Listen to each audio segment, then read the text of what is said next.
Bharatiya Janata party 47వ ఆవిర్భావ దినోత్సవ సందర్భంగా బెల్లంపల్లి పట్టణంలో పట్టణ అధ్యక్షులు ధారా కళ్యాణి ఆధ్వర్యంలో పాత బస్టాండ్ మరియు రైల్వే స్టేషన్ వద్ద జెండా ఆవిష్కరించడం జరిగింది.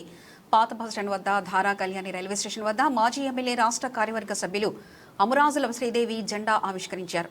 ఈ సందర్భంగా వారు మాట్లాడుతూ భారతీయ జనతా పార్టీ 1980 ఏప్రిల్ 6వ తేదీన స్థాపించడం జరిగింది. 2 సీట్లతోటి మొదలై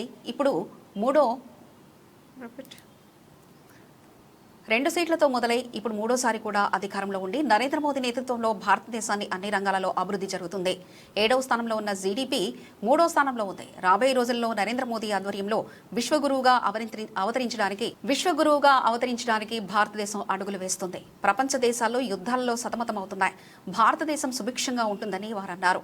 ఈ కార్యక్రమంలో పాల్గొన్న వారు జిల్లా ఉపాధ్యక్షులు కోడి రమేష్, జిల్లా కార్యదర్శి రాచర్ల సంతోష్, సీనియర్ నాయకులు శ్రీనివాస్, జీదుల రాములు, వడ్నాల స్వామి, ఎస్పీ, జిల్లా కార్యవర్గ సభ్యులు Eragala Narsing, social media convener Thotapalli Omsai, Sukka Mallesh, Erroju Srinivas, Chinthakindi Lavanya, Potharajula Shankar, Pulluri Ramu, Allakati Mahesh, Gomasa Rajesh Babu కార్యకర్తలు మరియు నాయకులు పాల్గొన్నారు.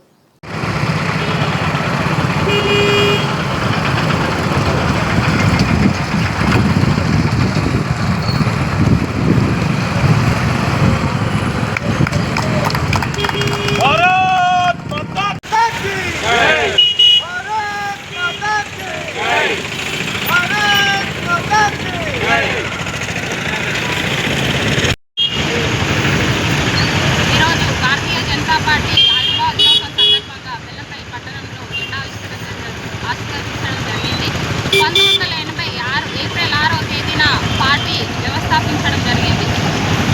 46 సంవత్సరాలు పూర్తి చేసుకొని 47వ సంవత్సరంలోకి రావడం, ఈ భారతీయ జనతా పార్టీ కేంద్రంలో అధికారంలో ఉండి నరేంద్ర మోడీ గారి నేతృత్వంలో అనేక రంగాలలో అభివృద్ధి అనేది జరుగుతుంది. భారతీయ జనతా పార్టీ ఈరోజు ఆవిర్భవించిన రోజు 1980 ఏప్రిల్ 6న భారతీయ జనతా పార్టీ ప్రస్థానం ప్రారంభమైంది. 2 సీట్ల నుంచి భారతీయ జనతా పార్టీ నిరాటంకంగా 3 సార్లు కేంద్రంలో అధికారంలోకి రావడం, నరేంద్ర మోదీ గారు దిగ్విజయంగా 12 సంవత్సరాల నుంచి భారతదేశాన్ని అన్ని రంగాల్లో అభివృద్ధి చేయడం కోసం నిరంతరం విరామం లేకుండా పనిచేస్తూ ఉన్నారు. నిజానికి భారతదేశం పేదరికమని, భారతదేశం మురికికూపమని, భారతదేశం అనాగరికులని, భారతదేశం వెనుకబడ్డమనే ఉద్దేశం ప్రపంచ దేశాల్లో ఉండేది. కానీ నరేంద్ర మోదీ ప్రధానమంత్రి అయిన తర్వాత ఈ దేశాన్ని అభివృద్ధి చేస్తున్న వైనం చూసి ఈరోజు ప్రపంచవ్యాప్తంగా దేశాలను కూడా భారతీయ జనతా పార్టీని అభినందిస్తూ ఉన్నాయి. నరేంద్ర మోదీ ఒక గ్లోబల్ లీడర్గా ఎదిగారు. ఈరోజు ప్రపంచంలో ఏ దేశమైనా సరే, ప్రపంచంలో అగ్రగామి దేశాలు కూడా భారతదేశం వైపు చూస్తూ ఉన్నాయి. భారతదేశం ఏం చెబితే ఈరోజు ప్రపంచం అది చేసే పరిస్థితిలో ఉంది. కాబట్టి ఒక అగ్రస్థాయి నాయకులుగా నరేంద్ర మోదీ చూస్తూ ఉన్నారు.